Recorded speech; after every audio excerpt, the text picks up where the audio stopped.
மன்னனுக்கு எந்த காலத்திலும் வலிமை அதிகம்.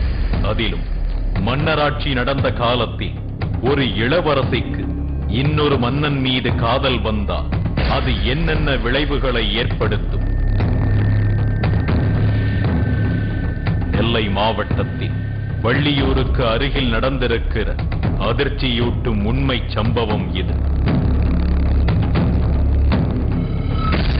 அப்போது பாண்டிய ஆட்சி. வள்ளியூரை சுற்றியுள்ள பகுதியை ஆண்டவர்கள் 5 சகோதரர்கள். அவர்களில் மூத்தவன் குலசேகரன்.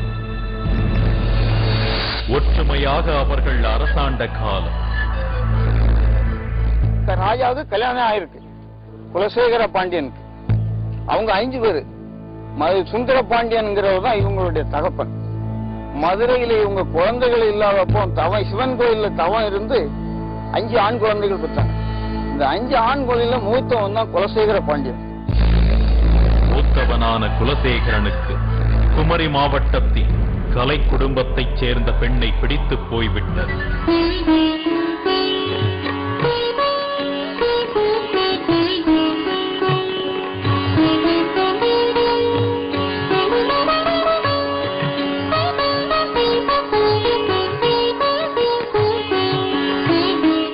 ஆடல் பாடலில் தேர்ச்சியான அவளுடன் மன்னன் இருந்த நேரத்தில் அவர்களை மகிழ்விக்க நாட்டுப்புற பாடல் ஒன்றை பாடியிருக்கிறார் ஒரு கிராமிய கலைஞர். மன்னனுக்கு அந்த பாட்டு மிகவும் பிடித்துவிட அந்த கலைஞனுக்கு விருந்து கொடுக்கச் சொன்னார். சுற்றி இருந்த காட்டில் விருந்துக்காக முயலை பிடிக்கப் போனார்கள் படை வீரர்கள். கூடவே வேட்டை நாய்கள் மோப்பம் பிடித்தபடி சென்றன. பின்னால் படை வீரர்கள். காட்டில் ஓரிடத்தில் முயல் தென்பட்டது. வேட்டை நாய்கள் விரட்டின. புதர்களுக்குள் ஓடியது முயல். விரட்டி போன நாய்கள் ஓரிடத்தில் அப்படியே நின்றன. காரணம், முன்னால் ஓடிய முயல் அந்த இடத்திற்கு வந்ததும் நின்று நிதானித்து தன்னை விரட்டிய வேட்டை நாய்களை விரட்டியது. நிலை குலைந்து போயின அந்த வேட்டை நாய்கள். கூடவே வந்து கொண்டிருந்த படை வீரர்களும் ஸ்தம்பித்து போனார்கள். குறிப்பிட்ட இடத்திற்கு போனது முயல் விரட்டியது எப்படி? அந்த ஆச்சரியத்தை மன்னனிடத்தில் வந்து சொன்னார்கள். முயல் விரட்டிய சம்பவம் மன்னரையும் வியக்க வைத்தது. மன்னன் சோதிடரை வரவழைத்து பிரசன்னம் பார்த்திருக்கிறார்.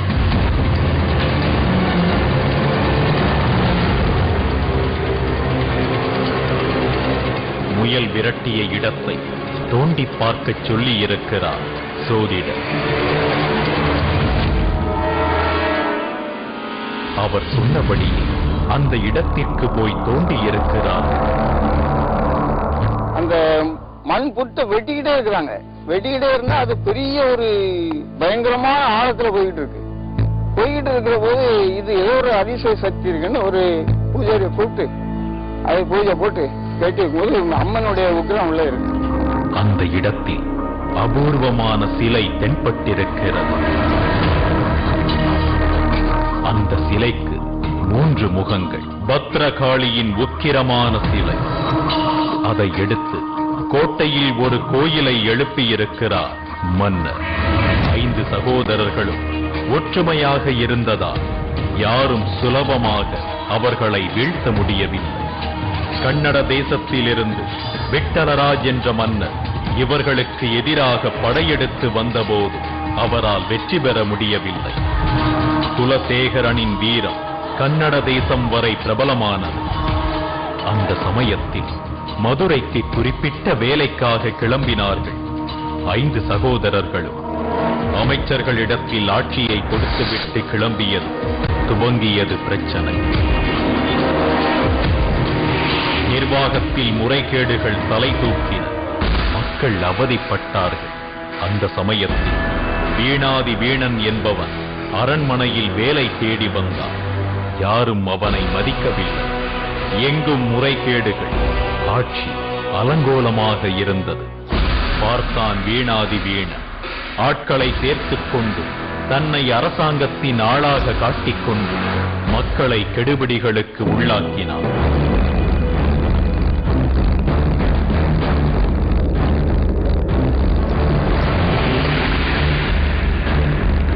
திருமணம் செய்தால் வரி, குழந்தை பிறந்தால் வரி என்று எதற்கெடுத்தாலும் வரிகள். இதற்கெல்லாம் உச்சகட்டமாக பெண்கள் பொது கிணற்றில் குடங்களில் நீரை எடுத்தால் அந்த இடத்திலிருந்து எவ்வளவு தூரத்திற்கு ஒரு கையை வீசி எடுத்துக்கொண்டு போகிறார்களோ அதற்கும் கைவீச்சு வரி என்று விதிக்கப்பட்டது. மக்கள் கொந்தளிக்கிற அளவுக்கு போனார்கள். வீணாதி வீணனின் கஜானா மட்டும் நிரம்பியது. நிலைமை மோசமடைந்த நேரத்தில் 5 சகோதரர்களும் ஊருக்கு திரும்பி விட்டார்கள். வந்தவர்களுக்கு ஆட்சியின் விபரீதம் தெரியவில்லை. வந்ததும் வழக்கம் போல மாறு வேடத்தில் மக்களின் குறைகளை கேட்க சென்ற குலசேகரனுக்கு அதிர்ச்சி. ஒரு வீட்டிற்கு முன்னால் இறந்த குழந்தையின் சடலத்தை கிடத்தி வைத்து ஒரு பெண் புலம்பிக் கொண்டிருந்தாள். வீணாதி வீணனுக்கு எப்படி நான் இறப்புக்கான வரியை கட்டுவேன் என அழுது ஒப்பாரி வைத்ததை பார்த்ததும்தான் ஆட்சியின் அலங்கோலம் குலசேகரனுக்கு தெரிந்தது. அதிர்ந்து போய் வீணாதி வீணனை அழைத்து விசாரித்த போது அவன் ஆட்சியில் மலிந்திருந்த முறைகேடுகளை அடுக்கினான். வேறு வழியில்லாமல் தானும் அதன்படி இறங்கி கஜானாவை நிரப்பியதை சொன்னான். அந்த சொத்தையும் மன்னனிடத்தில் ஒப்படைத்தான். அவனது செயலுக்காக அவனையே தன் தளபதியாக்கினான் குலசேகரன். மறுபடியும் ஆட்சியை சீர்படுத்திய குலசேகரனுக்கு அடுத்து காத்திருந்தது பெரிய பிரச்சனை ஒன்று. குலசேகரனை பற்றி ஏற்கனவே கேள்விப்பட்டிருந்த கன்னட இளவரசியான வடுவச்சிக்கு எப்படியாவது அவனை திருமணம் செய்து கொள்ள வேண்டும் என்ற ஆசை அதிகமாகிவிட்டது. அவனுக்கு ஏற்கனவே திருமணமாகிவிட்டது என்பது தெரிந்தும் அவளின் ஆசை தணியவில்லை. தந்தை விட்டலராஜாவிடம் தன் விருப்பத்தை சொன்னான். மன்னனும் அதற்கு சம்மதித்து குலசேகரனிடத்தில் பேசினான். குலசேகரன் திருமணத்திற்கு சம்மதிக்கவில்லை, மறுத்துவிட்டான். மறுத்தது பிரச்சனை வெடித்தது. போருக்கு கிளம்பி வந்து விட்டான் விட்டலராஜா. அப்போது கோட்டைக்குள் 5 சகோதரர்களும் ஆட்சி நடத்தியதால் முற்றுகையிட்ட படையால் கோட்டைக்குள் நுழைய முடியவில்லை. வெளியே காத்திருந்தார்கள்.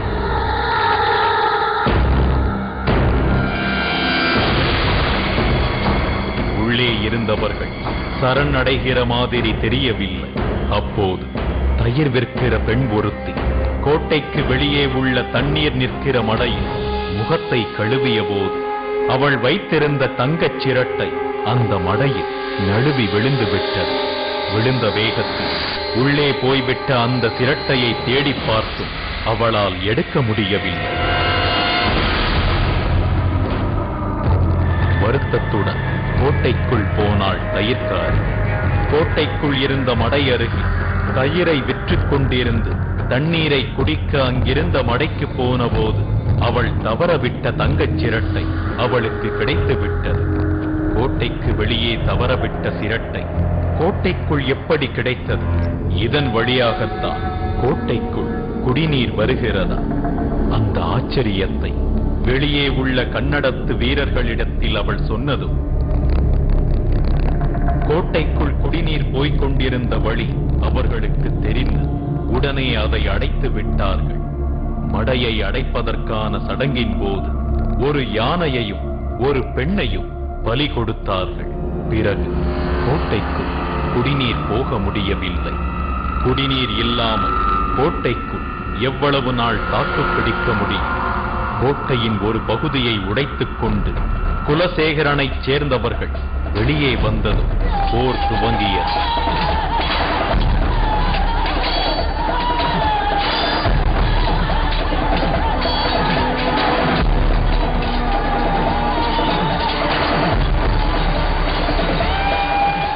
பலரும் இறந்த நிலையில் மன்னனான குலசேகரன் மட்டும் மிஞ்சி இருந்தான். அவனை ஒரு பல்லக்கில் வைத்து தூக்கிக் கொண்டு போகும்போதுதான் தனக்கு வலுக்கட்டாயமாக கன்னடத்து இளவரசியை திருமணம் செய்ய இருக்கிற தகவல் தெரிய வந்தது. தகவல் தெரிந்தது உடனே அவன் கையில் போட்டிருந்த வைர மோதிரத்தை பொடித்து சாப்பிட்டு தன் உயிரை மாய்த்தான்.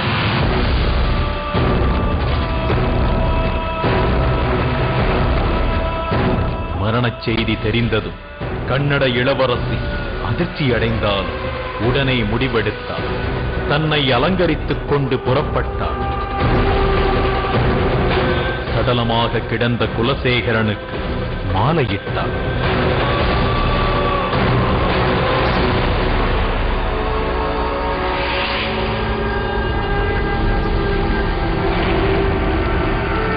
அவனுடைய சடலத்தை எரிக்க தீ மூட்டிய போது அந்த தீக்குள் தானும் விழுந்தான். தீ இருவரையும் சடலங்களாக ஒன்று சேர்த்தது. ஒருதலை காதலை கொண்டிருந்தும் தன்னை கருக்கி குலசேகரனுடன் இணைந்த வடுவச்சியின் வேகம் பலரையும் நிலைகுலைய வைத்து விட்டது. வள்ளியூரில் முன்பிருந்த கோட்டை இடிந்து போன நிலையில் சில பகுதிகள் மட்டும் எஞ்சியிருக்கின்றன.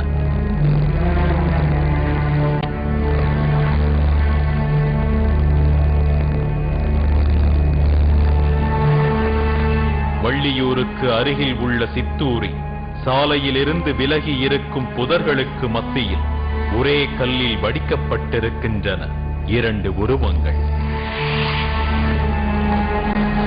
குலசேகரனும் கூடவே உயிரை விட்ட வடுவச்சியும் இருக்கும் சிலை கால ஓட்டத்தில் இருந்து அனாதரவாக விலகி கிடக்கிறது. மன்னனான குலசேகரன் உட்பட 5 ராசாக்கள் இங்கு அரசாட்சி செய்து போரில் மறைந்து சுமார் 450 ஆண்டுகள் ஆகிய நிலையிலும் அவர்களின் நினைவுகளும் தடயங்களும் இன்னும் இவர்களை விட்டு போகவில்லை. வள்ளியூரில் உள்ள ஒரு பகுதி கோட்டையடி. அதில் எளிமையான நிலையில் 3 முகம் கொண்ட அம்மன் கோயில்.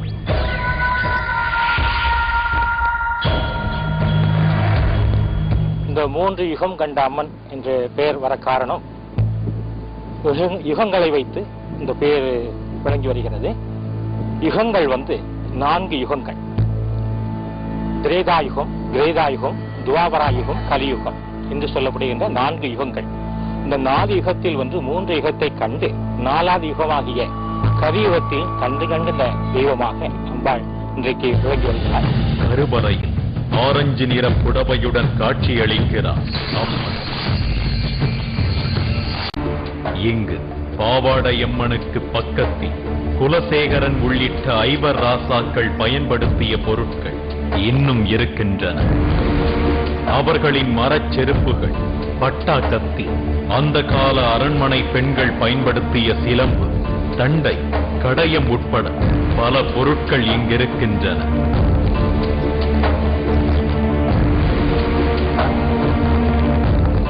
ஒவ்வொரு வெள்ளியன்றும் இவற்றிற்கும் பூஜை நடக்கிறது.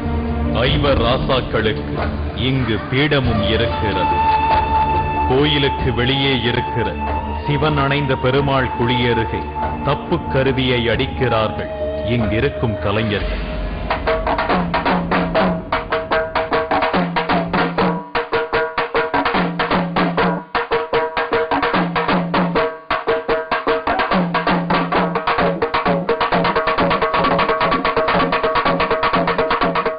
அவர்களின் வாத்தியங்களில் இருந்து எழும் தாள கதிக்கேற்றபடி ஆடுகிறார் பூசாரி.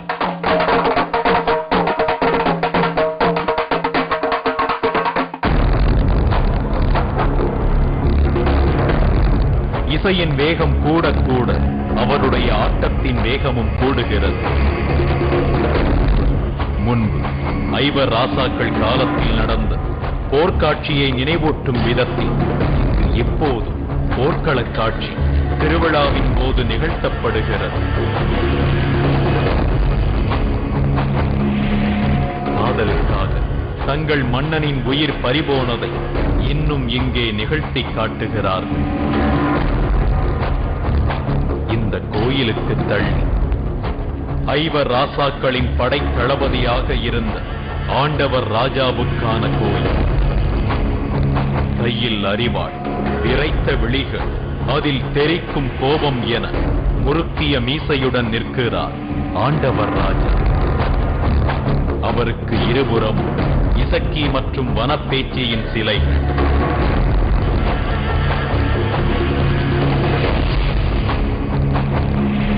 கோட்டையடியில் இருந்து 12 கிலோமீட்டர் தூரத்தில்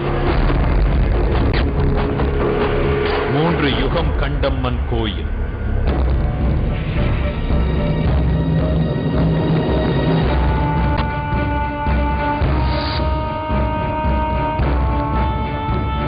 இங்குள்ள கருவறையின் பின்புறம் கல்வெட்டுக்கள், அதில் பழங்கால எழுத்துக்கள்.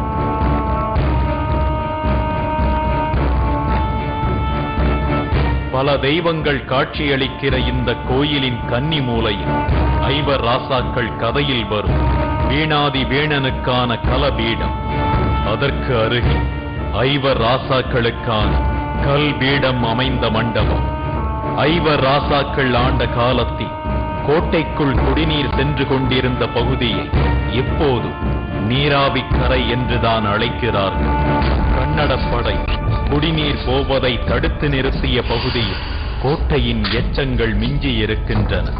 மண்ணில் பழங்கால செங்கற்கள் தென்படுகின்றன.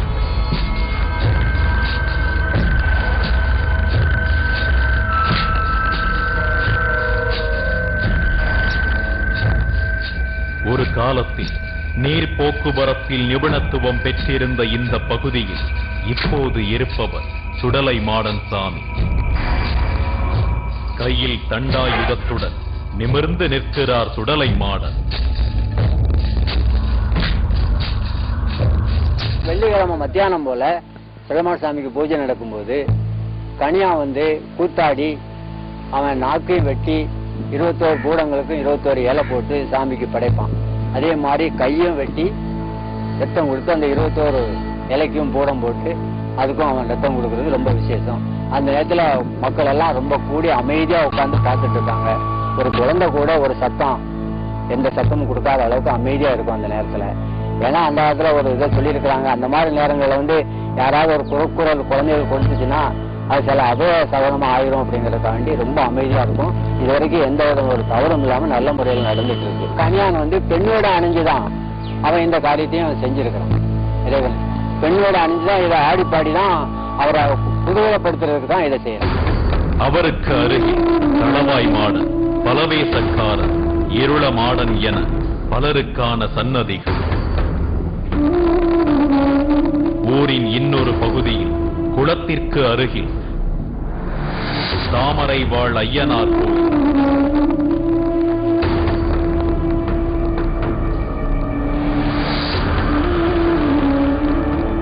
இங்கே சாந்தமாக வீற்றிருக்கும் ஐயனாருக்கு பூஜைகளை செய்பவர்கள் ஐவர் ராசாக்கள் காலத்தில் கருவூல கணக்கராக பணியாற்றியவர்களின் வாரிசுகள். இந்த கோயிலுக்கு ஐவர் ராசாக்களுக்கான பீடங்கள் வண்ணத் துணிகள் சுற்றியபடி இருக்கின்றன. கொடை விழாவின் போது இவர்களுக்கு படையல் வைத்து வழிபாடு நடக்கிறது. இங்கு மட்டுமில்லாமல் வள்ளியூரை சுற்றியுள்ள கலந்தபனை, பணகுடி ஊர்களிலும் பல நடுகற்கள் குலசேகரனை, உடன்மாண்ட கன்னட இளவரசியின் பெயரையும் இன்னும் சொல்லிக் கொண்டிருக்கின்றன. இன்னும் இங்கு நடக்கும் கோயில் திருவிழாக்களில் இவர்களின் கதை வில்லுப்பாட்டாக சொல்லப்பட்டுக் கொண்டிருக்கிறது. திருமணமான ஒரு மன்னன் மீது மற்றொரு தேசத்து இளவரசி காதல் கொண்டு அதனால் போரிடும் அளவுக்கு நிலைமை முற்றி குலசேகரன் இறந்த பிறகு தானும் தீயில் விழுந்து இறந்திருப்பதெல்லாம் இதுவரை அவ்வளவாக வெளிச்சத்திற்கு வராத விஷயங்கள். 400 ஆண்டுகளுக்கு பிறகு இப்போதும் நிகழ்த்தப்படும் போர்க்கள காட்சிகள் உணர்த்துவது ஒன்றைத்தான். மக்களுக்காக வாழ்ந்த மன்னர்களையும் மக்கள் மறப்பதில்லை. மக்களை பிணவரி, தண்ணீர் எடுத்தால் வரி என கொடுமைப்படுத்தியவர்களின் அட்டூழியங்களை மக்கள் மறப்பதில்லை. தொடரும் மர்மங்கள் தொடரில் நீங்களும் பங்கேற்கலாம். உங்களுடைய பகுதிகளிலும், ஏன் உங்கள் வீட்டிலும் கூட நீங்கள் பார்த்த, கேள்விப்பட்ட மர்மமான அனுபவங்களை எங்களுடைய முகவரிக்கு எழுதி அனுப்புங்கள். நாங்கள் உங்களை தேடி வருகிறோம். கடிதங்களை அனுப்ப வேண்டிய முகவரி: திக் திக் தொடரும் மர்மங்கள், ஜெயா டிவி, தபால் பெட்டி எண் 3173, சென்னை 30.